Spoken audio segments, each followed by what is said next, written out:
What if I told you there is a secret highway on the oldest Anarchy server in Minecraft that is not on a major axis and spans hundreds of thousands of blocks?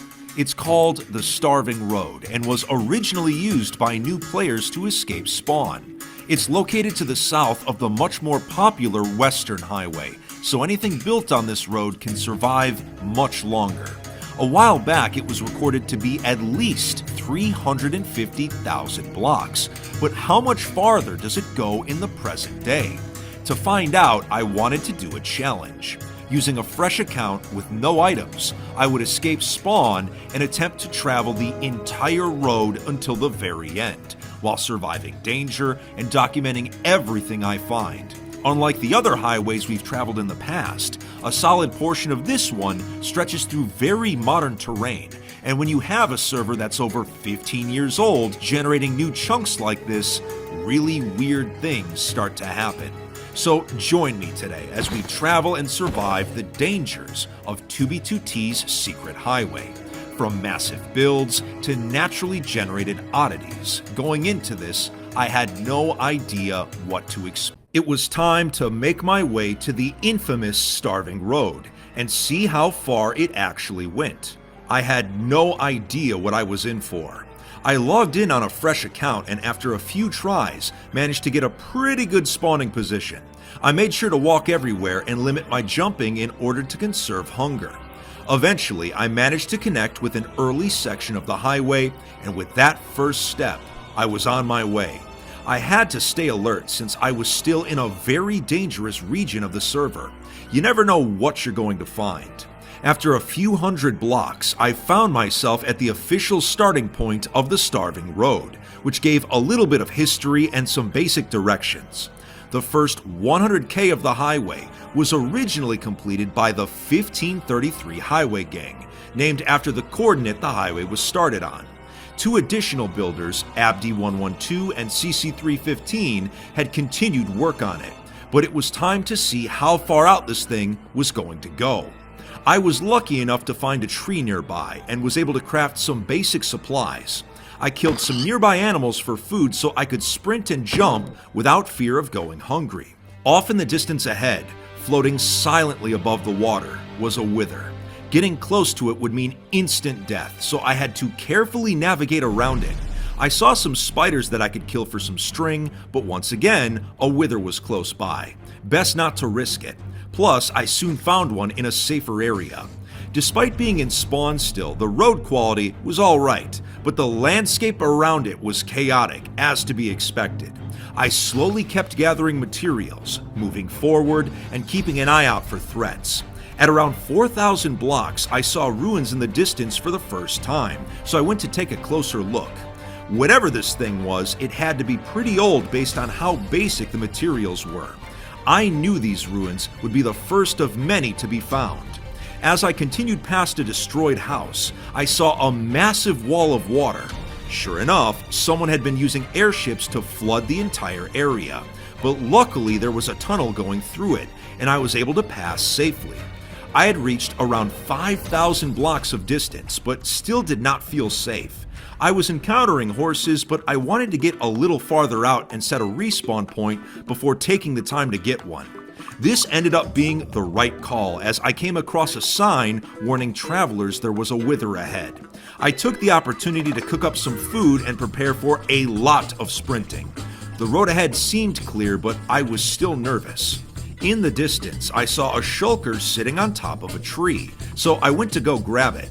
On the way, I also found some fireworks lying on the ground.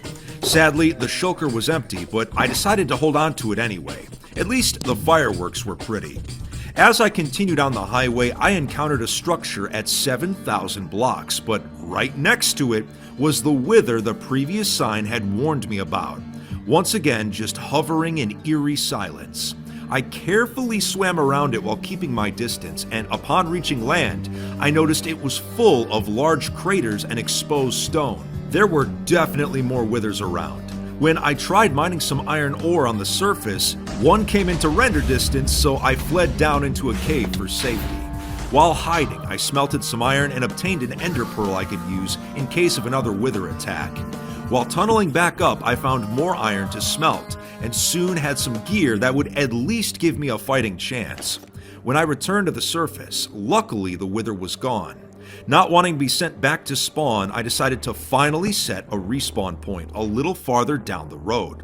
After sorting my supplies and crafting a fishing rod, I would finally attempt to get a saddle.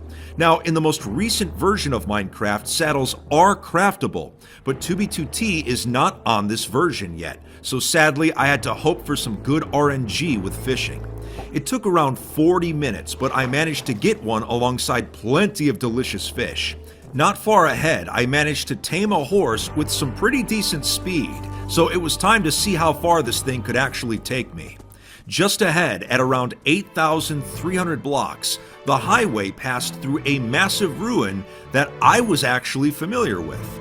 This place was once known as Castle Hateheart. My longtime viewers might remember us using it as a base of operations almost 10 years ago. Since then, it has been destroyed and rebuilt several times. It's crazy to see how much it's changed over the years, and the fact that the Starving Road now cuts directly through it is definitely interesting. But after feeling nostalgic, I was back on the road again. It was tough to stop and admire the sights when there were still withers on the road, and my horse wasn't quite fast enough to outrun them, so I had to carefully go around.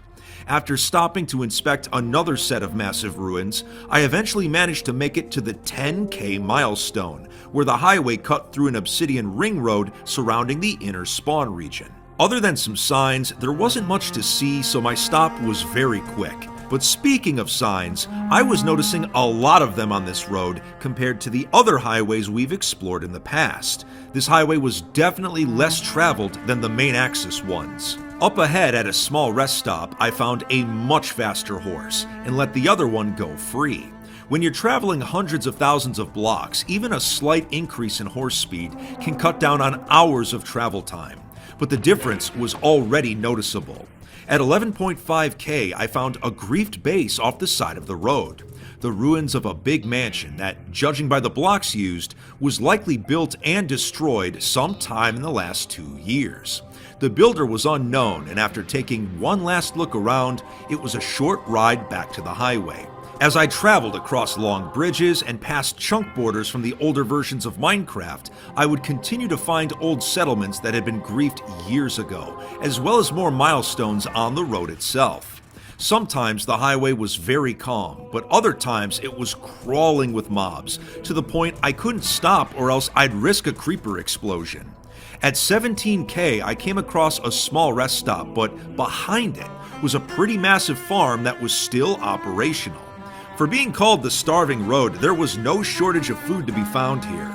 But judging by all the signs I kept seeing on the road and at the various milestones, the crops had saved a lot of people. A few thousand blocks ahead, I managed to reach 20,000 blocks. As expected, there were tons of signs, but other than a floating skybase nearby, there wasn't much to see, so it was a quick stop. The road at this point split into two bridges that were right next to each other, and these stretched for thousands of blocks. There was a griefed base with a large tower sitting above the ocean, but all valuable resources had already been scavenged. After making a quick stop at the 25K milestone, I kept traveling until 28K, where there was the ruin of a massive cobblestone wall that boxed off a section of jungle.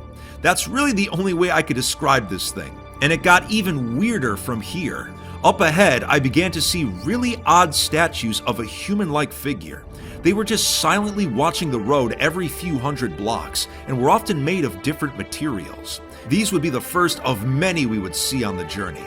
At the 30K milestone, there were plenty of signs, and it seemed like there was another obsidian ring road cutting through.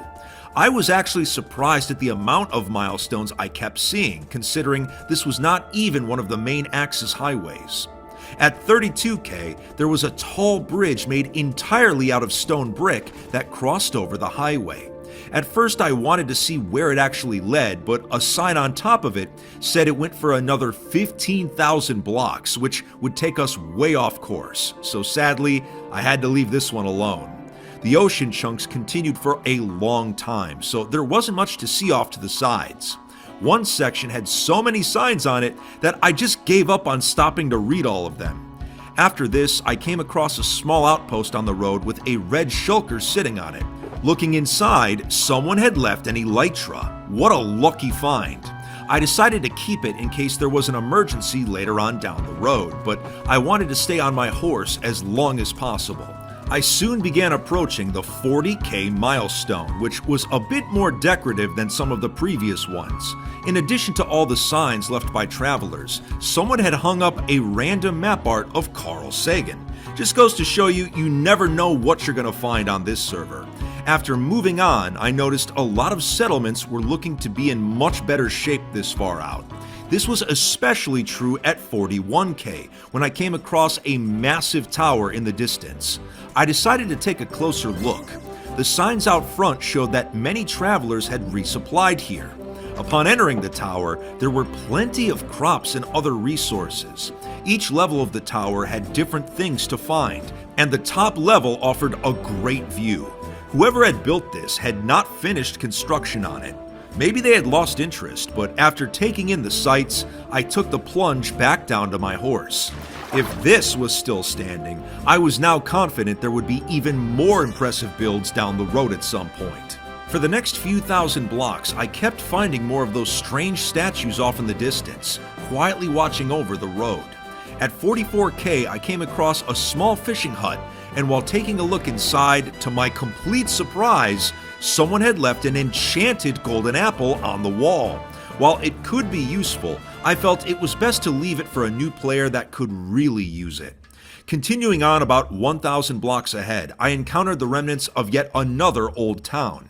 The damage wasn't the worst I had ever seen, as it was still somewhat recognizable, but a few hundred blocks ahead, whatever this base used to be was not so lucky. And yet, surprisingly, a small farmhouse off to the side seemed to be completely fine. After stopping at another fishing hut directly on the road, I began approaching 50K, and what I found was incredible. The milestone was an active settlement, complete with houses, resources, and lookout points. I took the opportunity to set a new respawn point. Normally, I would never use a bed out in the open like this, but this place seemed pretty safe, so I took the risk. There was a much older base on the beach nearby that also seemed to be in good shape. If a town this active was still okay at 50K, it gave me continued hope that there was even more to see. So after staying the night, I went right back to the road. For thousands of blocks, there was plenty of biome variety and some nice little rest stops to explore. Things were going much better on this journey than I was expecting, and I felt like I was making solid progress. Up ahead, I found an abandoned dog for the first time on the highway. It looked very sad, so I gave it some food before continuing. Outside of a few ruins, the next 10,000 blocks were pretty quiet. Just a lot of moving forward, keeping an eye out for mobs, and stopping at the occasional farm. After flying past 66K, I found a mostly intact castle built right next to an old village. Unfortunately, there were no signs revealing the original builder. I continued on to the 70K milestone, which had been built out of nether portals, but a massive tree in the front made it difficult to actually see. Still pretty cool though. At this distance, it was common to see builds that were either built into or on top of chunk errors, like this small cabin on the ocean. Upon reaching the 80K milestone, I couldn't tell if the pillar of water above it was a griefed base or some abstract art. Sometimes it's hard to tell the difference, but just a few thousand blocks ahead, I found a real work of art. I noticed a small build off the side of the highway. 2B2T, a roadside cafe with cherry blossom trees and beehives. The outside had tons of signs from all the previous travelers, and inside there was a bed with some supplies. After relaxing for a little bit and sleeping in the bed, I departed from what had easily been the coziest build I had found yet. For the next 15,000 blocks, other than stopping at the occasional build or set of ruins, there was nothing too notable. I was focused on the next major milestone, 100K. As I made my way across a massive bridge, I was met with a small watchtower containing signs, e-chests, and other useful items. Compared to the 100k milestones of the major highways we've traveled in the past, this one was in great shape. After a brief rest and taking one last look at the watchtower, I continued my journey west. Looking back, the first 100k of the journey went really well. I escaped spawn, got some gear, and found a fast horse. But this is 2b2t, so I knew it was only a matter of time before I suffered my first setback. At around 106k, there was a small hotel on the side of the road, so I took a small break. It was in pristine condition, so it must have been built rather recently. Upon entering, there was a zombie pig working the reception, and there were multiple guest rooms upstairs. There had been no shortage of accommodations on the starving road. Up ahead, next to a village, someone had built an iron farm that was surprisingly still functional.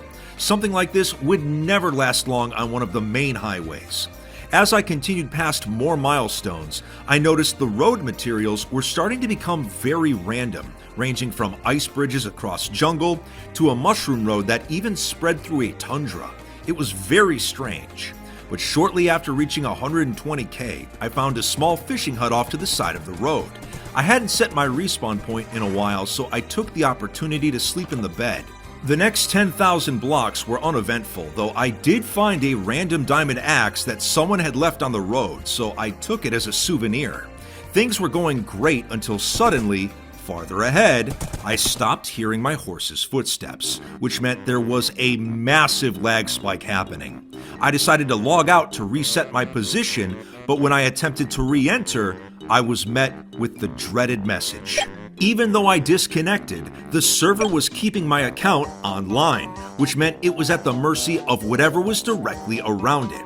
And since the road had been crawling with mobs, I expected the worst. Sure enough, upon logging back in, I had been killed by a zombie. The horse was still alive, but this meant I had to travel over 10,000 blocks on foot to get back to my body. It took well over an hour, and after surviving on a healthy diet of zombie flesh and using a bow I had found on the road, I killed the zombie and made it back to my items. I kept my fingers crossed that this would be the only time the server would sabotage me. At 137k, a sign marked what had once been the end of the highway back in 2021, and there was an abandoned base nearby. Despite how far out I had traveled, there were still plenty of signs from those that came before me. The builds in this region ranged from simple homes to unusual structures. After traveling through a series of tunnels, I encountered a griefed base at 144k. But unlike most of the previous ruins, this one still had the builder's name on it. A nearby mob grinder was still operational, but some skeletons had escaped, so I left it alone. After taking one last look around, I was on the move again. Outside of a few road hazards from time to time, things were going well. After enjoying yet another beautiful Minecraft sunset, I found the 150k milestone. It was pretty simple, but still notable. The road was still primarily smooth stone slabs, but there were times where things got pretty creative. In one section, the builders made the road go underneath an ocean when it would have been easier to just keep it at sea level, so the extra effort did not go unnoticed. At 158k, there was a small horse stable that had some enchanted fishing rods inside a chest, so I took one for myself.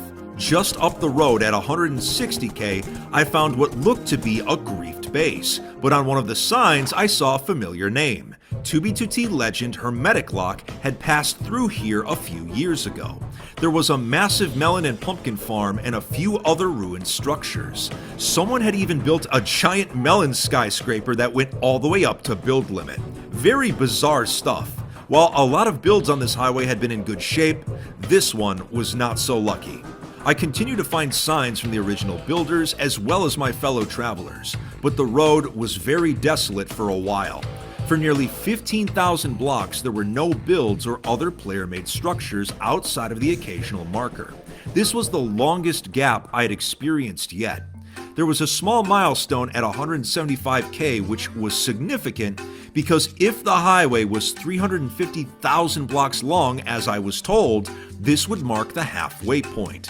Yet somehow, I had a feeling it was still a long journey ahead. As I kept riding, I eventually found an abandoned sheep pasture at 179k. The main house was destroyed and almost all of the sheep had escaped. Good for them, I guess. After taking a quick pause at the 180k milestone, I went on to see an old cabin in the woods not far ahead. But this is the only notable structure I would find for a while. The 190k milestone came and went, and I was still keeping an eye on the road for dangers. But as I continued, off to the right side of the road, I saw a village in the distance, but upon closer inspection, I realized something was off about it. It was a taiga village that had generated on an ocean, something that is not supposed to happen. In addition, all of the villagers had trapped themselves thanks to their faulty pathfinding. The place was odd, but it also made me excited. The highway had gone far enough to start generating modern terrain, and when a server that's 15 years old starts generating new chunks like this, really weird things start to happen. So from here, I knew I was going to start seeing some crazy stuff. Moving ahead, I kept up a steady pace, and after watching yet another Minecraft sunset in the distance, I finally reached the 200k milestone. As expected, many had left signs to prove they had made it this far. But just ahead of the milestone, someone had built a massive obsidian arena. Even though it seemed incomplete, it's clear a lot of work had gone into it. I used this opportunity to set a new respawn point, and soon I was back at it. I was starting to see a lot of smelting stations next to the road that clearly had been used to make the slabs. At 209k, I came across a small house. While looking inside, I found a set of iron horse armor which would be very useful to keep my horse alive, so I equipped it immediately. There were a lot of mobs around, so I left quickly. I rode for another 12,000 blocks without seeing much of anything, but at 221k, I almost missed a small cabin off to the side. I took a closer look and it was in pristine condition. There was a bed inside, so I set my respawn point and also took some food. Just ahead on the road, I found a random saddle. I decided to hold on to it in case something were to happen to my current horse. A while later, I reached 230k, though this milestone had far less signs than the previous one. I kept traveling, but absolutely nothing could have prepared me for what I was about to see. Off in the distance, I saw a weird island floating high above the ocean, so I jumped into the water to get a closer look. As I approached, I realized it was actually a village. Once again, due to the weird terrain generation, an abandoned village had appeared above this random section of ocean. And because it had only partially generated, out in the open was a half bed. An extremely rare occurrence. It took us months of searching just to find a half door on 2b2t, and yet I had stumbled upon a half bed by complete chance. Talk about lucky. I knew things would start getting weird as I got farther out, but this was easily the most bizarre village I had ever encountered in Minecraft. With the sun down, the village became overrun by monsters, so I knew it was time to leave, but I was hopeful that I would find even more glitch structures down the line. For the next 20,000 blocks, things were quiet again.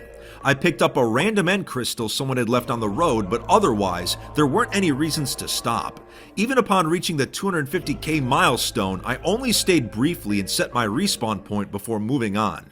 I encountered more weird terrain generation when I spotted two desert wells that were right next to each other, but otherwise, interesting finds were few and far between. I was still impressed that even at this distance, the majority of the road was still smooth stone. It would have been far easier to use cobblestone, so I admired the builders' use of it for hundreds of thousands of blocks. At around 266k, I encountered a small roadside hut. Upon entering to set a new respawn point, I found an entire set of diamond gear inside the chest. Since there were zombies outside, I figured it was finally time for an upgrade. I took the gear, and after slaying the monsters that were outside the cabin, I slept in the bed and continued on. Around 273k in a roofed forest, I found some bizarre player-made structures overrun with vines. There were no bases nearby, so it was a very strange thing to encounter. Maybe it was better not to ask questions. But a few thousand blocks ahead at a rest stop, I found a massive melon farm that was in great shape.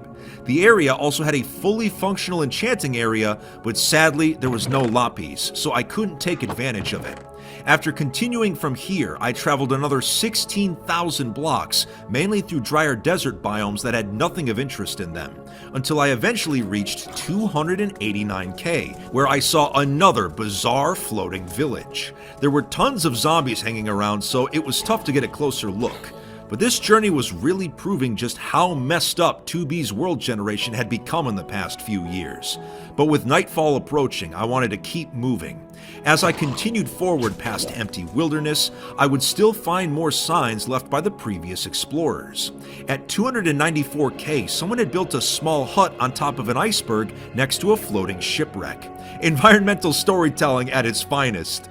But after looking around, I moved on, only to find a spyglass sitting on the road randomly. I was picking up a lot of interesting things on this journey, but this spyglass helped me find a shipwreck that somehow had made it high up on a hill. Things were just getting weirder and weirder on this road. But racing a few thousand blocks forward, I was able to make it to the 300k milestone. I was still impressed to be finding them in such great shape this far out. From here, it was only 50k left until the original end of the highway from 1 year ago. After that, it was uncharted territory, and after sleeping in a bed, I left the milestone, having no idea about the absolute chaos that was about to unfold. For 30,000 blocks, it was quite desolate outside of seeing a few more oddly placed structures. I had traveled about 200,000 blocks since the lag incident that had gotten me killed, so I figured I was overdue for some server shenanigans, and sure enough, while I was traveling through a forest, out of nowhere, the server simply decided to delete my horse. I couldn't believe it. I looked around, tried reconnecting in case it was a desynchronization error, but no, it just straight up disappeared. So now, I was forced to go on foot until I could find another horse. It's a good thing I picked up the diamond armor earlier, as the road was crawling with mobs. Outside of using a boat from time to time, it felt like moving at a snail's pace. As soon as I needed another horse, there were none to be found. Being on foot also meant having to manage food again, and I was going through it pretty quickly. Up ahead, what I thought was a griefed base in the distance was actually a set of ocean ruins that had generated in the middle of a snowy tundra. The increasingly bizarre structures I was finding made up for not finding as many bases in the region. After cooking some steak, I kept hoofing it. After nearly 18,000 blocks on foot since my horse disappeared, I had finally found a new one that I felt would be fast enough. It was a huge relief. At 344k, there was a rest stop where I was able to once again set my respawn point. 350k was within reach, but just a few hundred blocks ahead, I found a bulletin board with a huge lore drop. This is where one of the previous builders, CC315, had taken a break from construction when a server update caused the crafting of smooth stone slabs to become far more tedious, greatly slowing down progress on the road. Going so far on a single highway, it really did make me appreciate that these were real people building something simply out of pure love of the game. After reading all of the signs, I pressed forward. As I continued to pass oddly placed shipwrecks, I made steady progress, and shortly after, the 350k milestone finally came into render distance. This had been the ending point of the highway over a year ago, so I took a look around. There was an old slice of cake on the table, but seeing how long it had been there, I left it alone. From here, I had no idea what I was going to see or how far the road was going to go. It was time to enter uncharted territory. While much of the road continued to be smooth stone, I was noticing large sections that were incomplete, but anytime I thought I was getting close to the end, I'd see stone again. While going around a tunnel that was too small for my horse, I found what was technically the smallest village I had ever seen. It was a small section of villager farmland and absolutely nothing else. Not even surprising at this point. For tens of thousands of blocks, the road continued, with milestones becoming a bit more basic. Anytime I thought the road would end, someone else was there to continue the work. I noticed that these newer builders had created repair stations underneath the road in order to renew their tools. Using mob farms to do it was quite clever, considering how lackluster the last 25,000 blocks had felt when I began approaching 375k. What I saw left me absolutely stunned. An entire castle came into render distance. The previous milestone was just a post, so this took me by complete surprise. I had to get on foot and explore it. After taking some time to read the signs and set my respawn point, I encountered the original inhabitants of the milestone, still keeping a lookout. I went back outside and began making my way towards the imposing structure. A sign out front revealed the name, the Blackthorn Bastion. Taking a look inside, there was a library with a garden area in the middle that looked quite peaceful. Since there were multiple floors, I continued upstairs where I was met with a nice view from the balcony, and an enchanting area where books were stored in the nearby shelves. In addition, there was still a lot of lapis next to the enchantment table, so I was finally able to upgrade my gear a little bit. Better than nothing. Continuing to climb the stairs, I found where the guest rooms were located, and on the very top of the castle, there was an enclosure containing an unlit nether portal with a sign on the front asking to keep it that way. There's absolutely no way something like this would survive on a main axis highway longer than a week, so I felt very fortunate I was able to find and document this place. But moving on from here, things went from spectacular to weird almost instantly. Somehow, an igloo had generated inside of a hill in the middle of a forest. The server's broken world generation this far out continued to surprise me. Now at this point, you would think long stretches of road would get pretty boring after a while, but the sheer amount of hostile mobs that persisted definitely kept me alert and focused on my surroundings. But as I approached 400k, all the caution in the world couldn't stop my horse from disappearing a second time, forcing me to once again walk. The milestone just doesn't hit the same when the server is out to get you, but enough was enough. Having made it this far, I felt it was finally time to use the elytra that I had found much earlier in the journey. I grabbed some sugarcane, crafted some fireworks, and went airborne. I had to get as far as possible before the elytra's durability ran out. My horse vanishing yet again may have been a blessing in disguise, as for the first time since the spawn region, there were withers patrolling the road beneath me. These encounters would have been unavoidable had it not been for the elytra. But as its durability depleted quickly, I somehow managed to make it to 408k, where there was a player-made structure. While looking around the area, I managed to find some extra saddles in the chest I could use for a new horse. It may have not been finished, but this base was a saving grace for me. I took one saddle with me, stored another in the e-chest, and kept moving. The next few thousand blocks were mainly boat travel and encountering even more messed up world generation. But eventually, I was able to find another fast horse, and soon I found myself at the 425k milestone. Off to the side was another repair station, so I took a leap of faith down to the bottom to set my new respawn point. Up ahead, just as I was carefully making my way past some mobs in a swamp, you will never guess what happened. Not in a million years could you predict what was about to occur. Horse deleted itself again, but it's okay. For the third time, I was able to enjoy a long walk and really question why I pay $20 a month to play on a server that apparently forgot how to generate terrain properly. These structures were so messed up, it was almost comical at this point. Up ahead, there was a desert village in the middle of some snowy plains, because why wouldn't there be on 2b2t? It felt like I was slowly starting to go insane on this road. But luckily, a random e-chest gave me access to the saddle I had previously stored.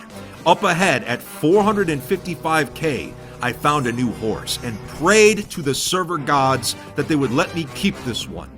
I was on edge, but a hot spring up ahead helped me to relax a little bit, and after some rest, I continued on.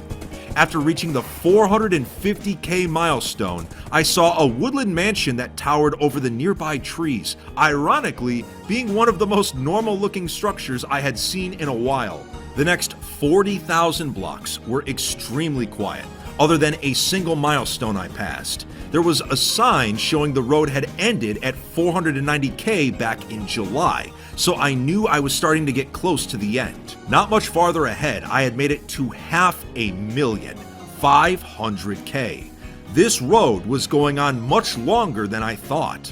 After setting my respawn point out in the open, I raced forward. The builders showed no signs of slowing down, although some travelers had finally given up and gone to the nether.